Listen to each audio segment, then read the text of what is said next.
নমস্কার, দূরদর্শন কেন্দ্র জলপাইগুড়ির কৃষি দর্শন অনুষ্ঠানে আপনাদের স্বাগত। শুরু করছি ক্ষেত খবর ও হাটে বাজারে। ক্ষেত খবরে আজকের বিশেষ খবর হলো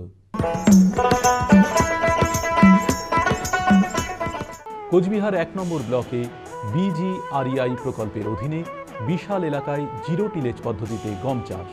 কৃষিকাজে আবহাওয়ার পূর্বাভাসের গুরুত্ব, কৃষিতে আধুনিক যন্ত্রের ব্যবহার।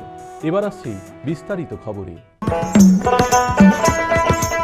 কোচবিহার ১ নম্বর ব্লকে এবার বিজিআরইআই প্রকল্পের অধীনে জিরো টিলেজ পদ্ধতিতে একই জায়গায় ৫০০ বিঘার মতো জমিতে গম চাষ হয়েছে। জিরো টিলেজ পদ্ধতিতে গম চাষ হওয়ায় গমের উৎপাদনও খুব ভালো হয়েছে। আমরা কথা বললাম কয়েকজন কৃষক ভাইয়ের সাথে। কোচবিহার ১ নং ব্লক এডিও অফিসের মাধ্যমে আমরা বিজিআরইআই এর প্রযুক্তিতে আমরা যে গম চাষ করেছি, আনুমানিক ৩৫০ থেকে ৪০০ বিঘা গম আমরা কৃষি বন্ধুরা এখানে চাষ করতে পেরেছি।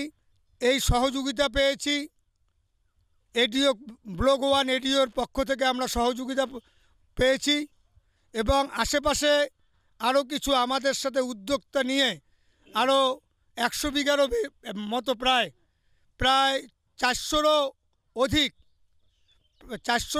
৫০০ বিঘার মতো গম চাষ এই এলাকার মধ্যে আশেপাশে হাওয়ার গাড়ি থেকে শুরু করে নিয়ে পার্শ্ববর্তী এলাকার থেকে শুরু করে নিয়ে এই পদ্ধতিতে ৫০০ বিঘা গম চাষ আনুমানিক হয়।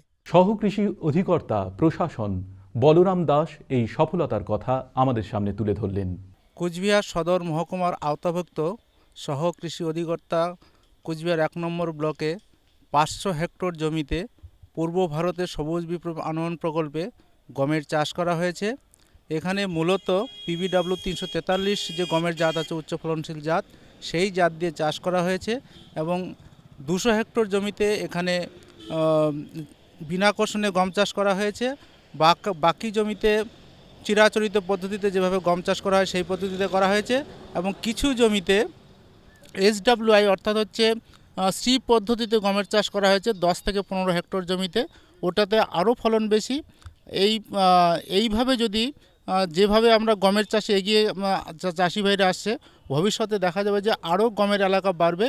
এবার গতবারের থেকেও আশা করা যায় যেরকম আমাদের আবহাওয়া ছিল তাতে গমের ফলন কিন্তু আরও বাড়বে।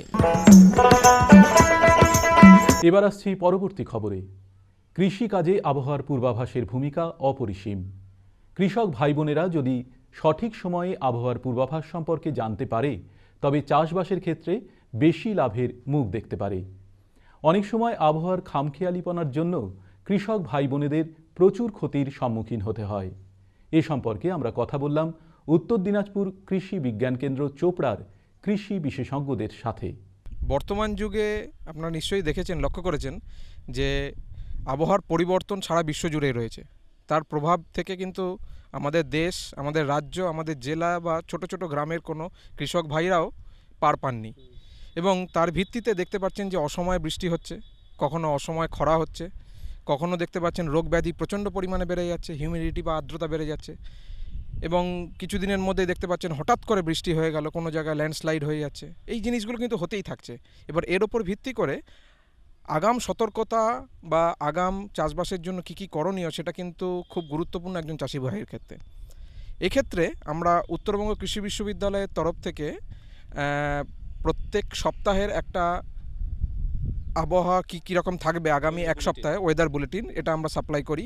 আপনাকে প্রথমে বলে রাখি, এই ফসল সুরক্ষার ব্যাপারটা দেখতে গেলে প্রথমে আপনাদের ভাবতে হবে সেই সময় হঠাৎ করে বৃষ্টি চলে এলে কীরকম আপনার আপেক্ষিক আর্দ্রতা রয়েছে বা কীরকম আপনাদের উষ্ণতা অর্থাৎ টেম্পারেচার রয়েছে। টেম্পারেচার কম বেশি হলেই তখন আপনার রোগ পোকার সমস্যাটা বাড়ে। যেমন হঠাৎ করে যদি দেখা যায় যে বৃষ্টি হলো, বৃষ্টি আসার সঙ্গে সঙ্গে বিশেষ করে ক্যাটারপিলার অর্থাৎ লুপার জাতীয় বা আপনার লেদা পোকা জাতীয় এই পোকাগুলো কিন্তু সমস্যাটা বাড়তে শুরু করে।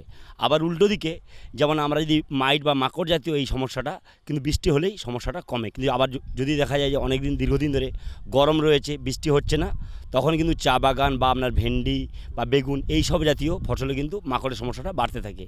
কিন্তু এক্ষেত্রে আমাদের আরও কয়েকটা জিনিস ভেবে রাখতে হবে যে আমরা যদি আমরা বিশেষ করে আমরা কিছু জাত আমরা ভাবতে পারি, কারণ কিছু জাতের কথা, যাদের যেন সহনশীল জাত হয় সেই জাতগুলো যদি আমরা লাগাতে পারি তাহলে কিন্তু এই সমস্যাগুলো কিন্তু অনেকটা আটকানো সম্ভব। যেমন ধানের ক্ষেত্রে আমি বলে রাখি, যেমন আমরা বিশেষ করে যাদের মানে কম দিনের ধান, যেমন সুখার সম্রাট, তারপরে আপনার সহভাগী ধান বা আপনার MTU 1010, এই যে ধানের জাতগুলো এরা খুব অল্প দিনের মধ্যে বড় মরশুম এবং খারিফ মরশুম, 2 মরশুমের জন্য এগুলো কিন্তু খুব উপযোগী জাত। খুব কম জলে এবং অল্প জলে এই চাষগুলি করা সম্ভব। বর্তমানে কৃষিক্ষেত্রে বিভিন্ন প্রকার আধুনিক যন্ত্রপাতির ব্যবহার দেখা যায়। আজ দেখে নেব এমনই একটি যন্ত্র। এই জিনিসটি একটা অর্গানিক জিনিস আছে, এটাকে কোকো ব্রিক বলা হয়। এটা কোকোনাটের ছোবড়া থেকে, মানে নারকেলের ছোবড়া থেকে তৈরি হয়। এটা মাটির সাবঅর্ডিনেটেড কাজ করে, যেখানে আমাদের মাটি পাওয়া যায় না এবং আমরা চারা, বীজ থেকে চারা তৈরির কাজে আমাদের এই জিনিসের প্রয়োজন হয়। এটা আপনার মার্কেটে বা এমনি আমাদের পাওয়া যায় 5 কিলো ওজনের। এটা ব্যবহারের পদ্ধতি হচ্ছে, আমরা এখানে যদি 18 লিটার জল দিয়ে এটাকে ভিজিয়ে দিই, এটা আমাদের 25 কিলোতে কনভার্ট হয়ে যায় এবং এখানে ভার্মি কম্পোস্ট বা জৈবিক সার দিয়ে আমরা মিক্স করে নিয়ে কোনো সিডকে আমরা নার্সিং করতে পারি এবং চারা রোপণ করতে পারি। এবার হাটে বাজারে। উত্তরবঙ্গের বিভিন্ন অঞ্চলের নিয়ন্ত্রিত বাজারের কৃষিজ পণ্যের পাইকারি বাজার দর সম্পর্কে আপনাদের জানিয়ে দিচ্ছি।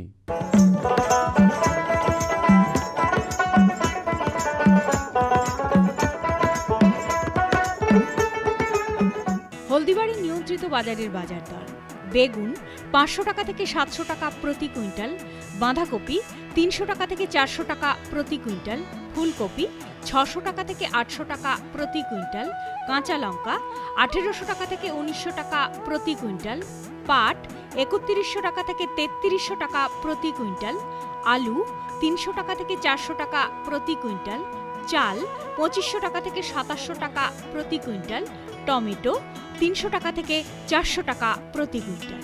কালিয়াগঞ্জ নিয়ন্ত্রিত বাজারের বাজার দর: পাট 3000 টাকা থেকে 3200 টাকা প্রতি কুইন্টাল, চাল 2450 টাকা থেকে 2550 টাকা প্রতি কুইন্টাল, গম 1450 টাকা থেকে 1550 টাকা প্রতি কুইন্টাল।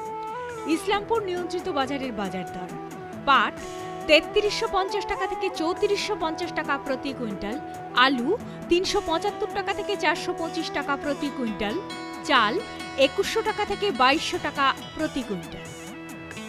ক্ষেত খবর ও হাটে বাজারে এখানেই শেষ করছি। দেখতে থাকুন কৃষি দর্শন অনুষ্ঠান। নমস্কার।